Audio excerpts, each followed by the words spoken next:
विधवा शब्द क्यों? क्योंकि विधवा शब्द आते हैं और विशेषकर पश्चिम बंगाल में, मैं बात करूंगी केवल पश्चिम बंगाल की, क्योंकि वृंदावन में और वृंदावन के आसपास 100 किलोमीटर की परिधि में केवल ऐसी माताओं को विशेषतया देखा जा सकता। बनारस में भी ऐसी माताएं हैं, इलाहाबाद में भी, प्रयागराज में भी ऐसी माताएं हैं, पर वृंदावन में जो मोक्ष की कामना से ऐसी माताएं आती हैं, उनको मैंने देखा है, उनको समझा है, उनकी पीड़ा को समझा है, उनके कष्ट को देखा है, अनुभव किया है, हर पल उनको देखा है। तो 10 मिनट का समय है, मैं तो समझती हूँ पिछले 25 वर्ष से मैं माताओं के साथ हूँ, तो शायद मैं 1 महीने तक भी लगातार हूँ, क्योंकि इतने उदाहरण है। हर पल 24 घंटे में से 18 घंटे शायद मैं माताओं के साथ रहती हूँ, इनको जीती हूँ, इनको समझती हूँ, उनकी पीड़ा को समझती हूँ, अनुभव करती हूँ।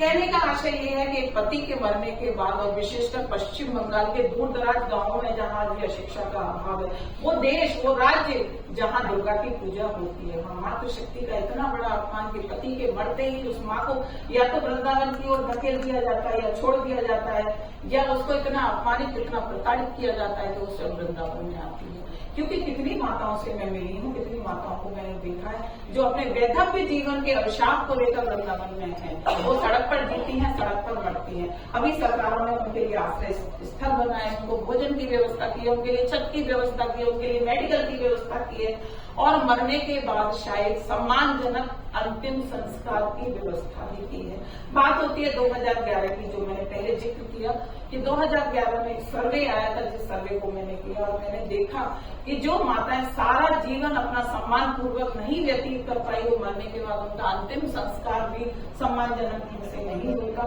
और मैंने कनक धारा फाउंडेशन को बनाया और 2011 से लेकर 2024 का अंतिम समय चल रहा है, अक्टूबर माह चल रहा है, न जाने कितनी माताओं का अपने इन हाथों से उठाकर घाट पहुंचाकर एक बेटी की तरह से, एक बहन की तरह से मैंने